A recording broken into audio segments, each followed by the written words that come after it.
ಇನ್ನು ಅಂಗಡಿ ಮುಂಗಟ್ಟುಗಳಿಗೂ ಕೂಡ ನೀರು ನುಗ್ಗಿರೋದನ್ನ ತೋರಿಸ್ತಾ ಇದ್ವಿ. ಡಾಮಿನೋಸ್ ಪಿಜ್ಜಾ ಮಳಿಗೆಗೂ ಕೂಡ ಮಳೆ ನೀರು ನುಗ್ಗಿದೆ. ಬೇಸ್ಮೆಂಟ್ ನಲ್ಲಿ ತೇಲ್ತಾ ಇದೆ ಬೈಕ್ ಹಾಗೆ ಕೆಲ ವಸ್ತುಗಳು. ಸಾಮಾನ್ಯವಾಗಿ ಡಾಮಿನೋಸ್ ಪಿಜ್ಜಾ ಅವ್ರದೇ ಆದಂತ ಡೆಲಿವರಿ ಬಾಯ್ಸ್ಗಳಿರ್ತಾರೆ, ಡೆಲಿವರಿ ವೆಹಿಕಲ್ಸ್ ಇರುತ್ತೆ. ಇವೆಲ್ಲವೂ ಕೂಡ ತೇಲ್ತಾ ಇದೆ ಈಗ ನೀರಿನಲ್ಲಿ. ಹೋಟೆಲ್ಗೆ ನೀರು ನುಗ್ಗಿದ್ರಿಂದ ಸಿಬ್ಬಂದಿ ಕೂಡ ಪರದಾಡ್ತಾ ಇದ್ದಾರೆ. ಡಾಮಿನೋಸ್ ಪಿಜ್ಜಾ ಶಾಪ್ 2 ದಿನಗಳಿಂದ ಕೂಡ ಬಂದ್ ಆಗಿದೆ. ಪಾರ್ಕಿಂಗ್ ಹಾಗೆ ಬೇಸ್ಮೆಂಟ್ ನಲ್ಲಿ ಭಾರೀ ನೀರು ನಿಂತಿದೆ. ಕುಮಾರಕೃಪಾ ರಸ್ತೆಯ ಬಳಿ ಹೋಟೆಲ್ ಹಾಗೆ ಶಾಪ್ ಜಲಾವೃತವಾಗಿದೆ. ಶಿವಾನಂದ ಸರ್ಕಲ್ ಬಳಿಯ ಕುಮಾರಕೃಪಾ ರೋಡ್ ಆಗುತ್ತೆ. ಪಂಪ್ ಸೆಟ್ ಮೂಲಕವಾಗಿ ನೀರನ್ನ ಅಲ್ಲಿಯ ಸಿಬ್ಬಂದಿ ಹೊರ ಹಾಕ್ತಾ ಇದ್ದಾರೆ. ಒಂದೊಂದು ಭಾಗದ ಸಮಸ್ಯೆ ಒಂದೊಂದು ರೀತಿಯಾಗಿದೆ. ಈ ಡಾಮಿನೋಸ್ ಪಿಜ್ಜಾ ಮಳಿಗೆಗಳೆಲ್ಲ ಕ್ಲೋಸ್ ಆಗಿದೆ 2 ದಿನದಿಂದ. ಬೇಸ್ಮೆಂಟ್ ನಲ್ಲಿ ಸಂಪೂರ್ಣವಾಗಿ ನೀರು ತುಂಬಿದೆ. ಅವರದೇ ವೆಹಿಕಲ್ಗಳು ಅರ್ಧಕ್ಕರ್ಧ ಮುಳುಗ್ ಹೋಗಿವೆ. ಬೈಕ್ ಇದೆ, ಹಾಗೆ ಕೆಲವು ವಸ್ತುಗಳು, ಈ ಡೆಲಿವರಿ ಕೊಡೋ ಬಾಕ್ಸ್ಗಳು ಎಲ್ಲವೂ ಕೂಡ ನೀರಿಗೆ ಆಹುತಿಯಾಗಿದೆ. ನಮ್ಮ ಪ್ರತಿನಿಧಿ ಅನಿಲ್ ಒಂದು ವರದಿಯನ್ನು ಕೊಟ್ಟಿದ್ದಾರೆ, ಬನ್ನಿ ನೋಡೋಣ. ಸಿಲಿಕಾನ್ ಸಿಟಿ ಬೆಂಗಳೂರಿನಲ್ಲಿ ಮಳೆಯ ಪ್ರಮಾಣ ಕಡಿಮೆ ಆಗಿದ್ರು ಕೂಡ ಮಳೆಯಿಂದ ಆದಂತಹ ಪರಿಣಾಮ ಇನ್ನೂ ಕಡಿಮೆ ಆಗಿಲ್ಲ.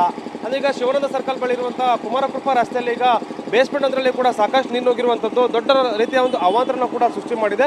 ಈ ಒಂದು ಬಿಲ್ಡಿಂಗ್ ನಲ್ಲಿ ಸುಮಾರು 3-4 ಮಳಿಗೆಗಳು ಕೂಡ ಬರುತ್ತೆ. ಅದರಲ್ಲಿ ಬಹಳ ಪ್ರಮುಖವಾಗಿ ಹೋಟೆಲ್ ಕೂಡ ಇದೆ, ಮತ್ತೆ ಡಾಮಿನೋಸ್ ಪಿಜ್ಜಾ ಶಾಪ್ ಕೂಡ ಇಲ್ಲಿ ಇರುವಂಥದ್ದು. ಅದು ಇದೇ ಒಂದು ಬೇಸ್ಮೆಂಟ್ ನಲ್ಲಿ ಅಂದ್ರೆ ಈಗ ಹೋಟೆಲ್ಗೆ ಬಂದಂತಹ ಗ್ರಾಹಕರು ಕೂಡ ಇಲ್ಲೇ ಒಂದು ಪಾರ್ಕಿಂಗ್ ಅನ್ನು ಕೂಡ ಮಾಡ್ತಾ ಇದ್ರು. ಆದ್ರೆ ಈಗ ಇಲ್ಲಿ ಸಂಪೂರ್ಣವಾಗಿ ಜಲಾವೃತ ಆಗಿರುವಂತಹ ಹಿನ್ನೆಲೆಯಲ್ಲಿ ಸದ್ಯಕ್ಕೆ ಅಂಗಡಿಗಳನ್ನು ಕೂಡ ಈಗ ಶಟ್ ಡೌನ್ ಮಾಡುವಂತ ಕೆಲಸವನ್ನು ಮಾಡಲಾಗಿದೆ. ಇನ್ನು ಪಂಪ್ ಸೆಟ್ ನ ಮೂಲಕ ಈಗ ಬೇಸ್ಮೆಂಟ್ ನಲ್ಲಿ ತುಂಬಿರುವಂತಹ ನೀರನ್ನ ಹೊರಹಾಕುವಂತ ಕೆಲಸವನ್ನು ಕೂಡ ಮಾಡಲಾಗ್ತಾ ಇದೆ.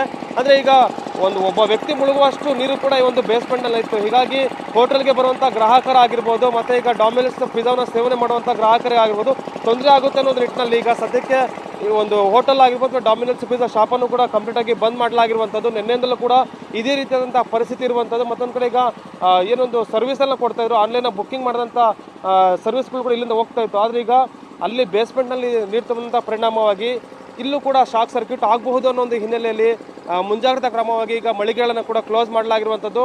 ಅದು ಈಗ ಪಿಜ್ಜಾ ಸಪ್ಲೈ ಆಗುವಂಥ ಏನು ಬೈಕ್ಗಳಿದ್ವು ಆ ಬೈಕ್ಗಳು ಕೂಡ ಇಲ್ಲೇ ನಿಂತಿರುವಂಥದ್ದು. ಬೀಗವನ್ನು ಕೂಡ ಹಾಕಲಾಗಿದೆ. ಸದ್ಯಕ್ಕೆ ಇನ್ನೂ ಪರಿಸ್ಥಿತಿ ಯಾವ ರೀತಿ ಇರುತ್ತೆ ಮತ್ತು ಯಾವಾಗ ಸುಧಾರಿಸುತ್ತೆ ಅಂತ ಹೇಳೋದಕ್ಕಾಗಲ್ಲ.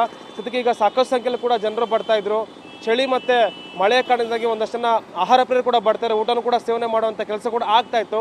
ಸದ್ಯಕ್ಕೀಗ ಮಳೆಯ ಒಂದು ಪರಿಣಾಮದಿಂದಾಗಿ ಬೇಸ್ಮೆಂಟ್ಗೆ ಮಳೆಯನ್ನು ನುಗ್ಗಿದಂಥ ಪರಿಣಾಮದಿಂದಾಗಿ ಈ ರೀತಿಯಾದಂಥ ಪರಿಸ್ಥಿತಿಯಲ್ಲಿ ನಿರ್ಮಾಣ ಆಗಿದೆ. ಕ್ಯಾಮ್ರಾ ಪರ್ಸನ್ ವಿನೋದ್ ಜೊತೆ ಅನಿಲ್ ಕಲ್ಕೆರೆ, TV9 ಬೆಂಗಳೂರು.